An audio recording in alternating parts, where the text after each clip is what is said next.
Hey everybody, what is up? This is Joshua Williams from Regular Josh 1.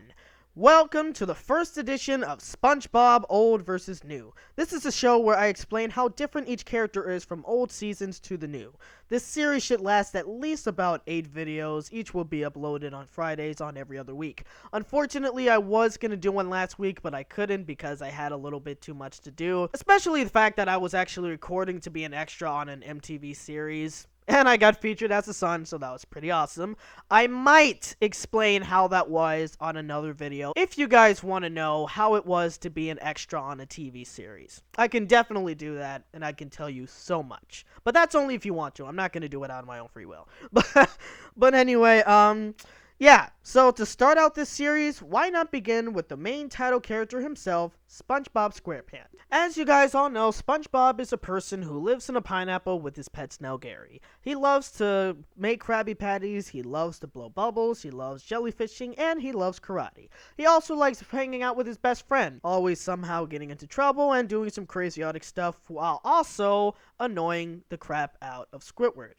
Now, in both post-movie and original episodes of SpongeBob, that all stays true to him, but there are still a lot of differences between SpongeBob now and SpongeBob before, and most of the changes, not so good.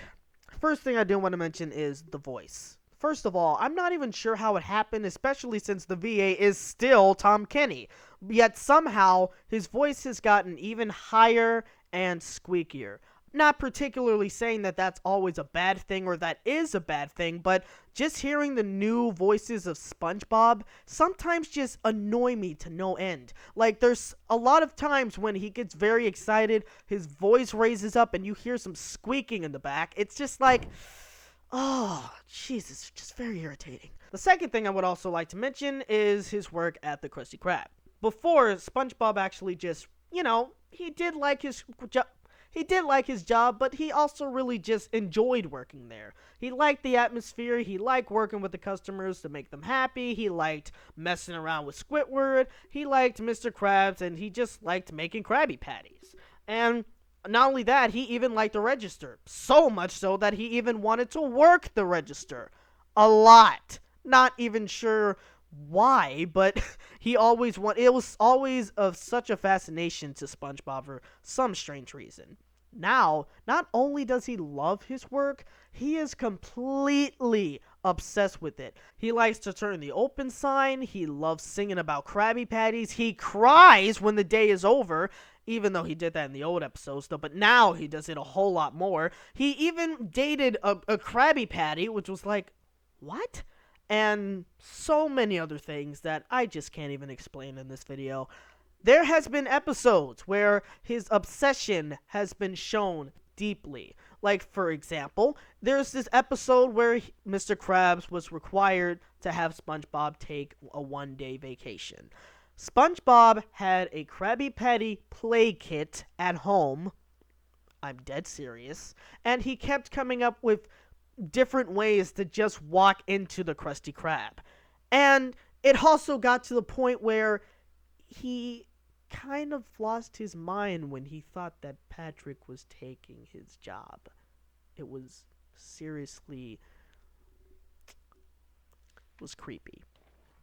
Another episode was where SpongeBob thought he was getting fired from Mr. Krabs when he overheard him on the phone. SpongeBob was looking around for other jobs to do, and he still made things in the form of a Krabby Patty. Like when he was working at the bank, he made the money into a form of a Krabby Patty. When he worked as a construction worker, he made a building in the shape of a Krabby Patty. That's ridiculous. That's seriously all you can think about? Krabby Patties? Just the same thing with SpongeBob Got Fired, which was a very, very pointless episode on many occasions. In this special, SpongeBob tries to find other places to cook, and he still makes things in the forms of a Krabby Patty. He makes Krabby Patty formed hot dogs, Krabby Patty formed noodles. Anything he did for cooking value, he made it into a shape of a Krabby Patty. Seriously, that's just showing you how obsessed he is with his job. It's not healthy, mentally and physically. Now, the third thing I would also want to mention, his crying. Before, SpongeBob didn't even cry as much as he does now. And even when he did, they weren't annoying. You could at least feel sorry for him when he cried, but also you couldn't help but laugh because the way he would end up crying would be ridiculous. But they were funny. They were ridiculously funny. Now, they're just annoying. Why? Because SpongeBob cries every single day. He cries over everything. You just cannot feel sorry for him anymore when he cries. It's just very, very sad. Now, I can't mention every single thing, which I really would love to, but that would just be too long of a video for me to even do. Yet there are still certain things that I would like to mention. Like, for instance, SpongeBob back then wouldn't be stupid to think that Gary was the one that was hurting his new pet pal, when in reality, it was Fluffy that was trying to eat him! Second, SpongeBob wouldn't be so creepily obsessed with Squidward when he was in boarding school. Even in the episode when I didn't even have a problem with SpongeBob back then, I hated him in that episode. He irked me so much. It was just, ugh. And third, SpongeBob wouldn't flip out at a party that was meant for Squidward because he was pogo dancing with Patrick.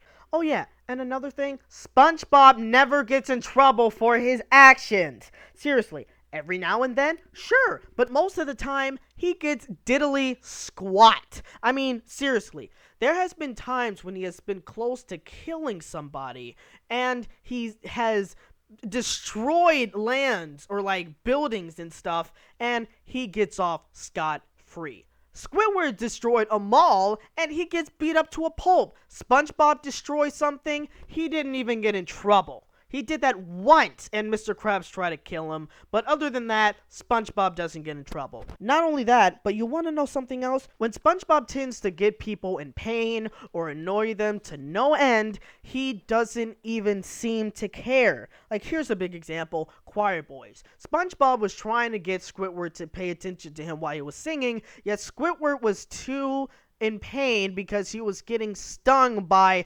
multiple jellyfish. And did SpongeBob seem to care? No, he kept singing, thinking, excuse me, can you please be quiet? I'm trying to actually get my starting pitch here. Seriously, SpongeBob, he was getting stung by a bunch of jellyfish, and it was your fault. And the other thing is, he kept following him to the rehearsal, and he kept on annoying him the entire way. And then, SpongeBob ended up getting into the choir and not Squidward. Honestly, that's just painful. SpongeBob may have had some bad moments back then. Trust me, he has. But at least you still liked the character. At least you still liked the show. He was still tolerable. He was still a good character either way.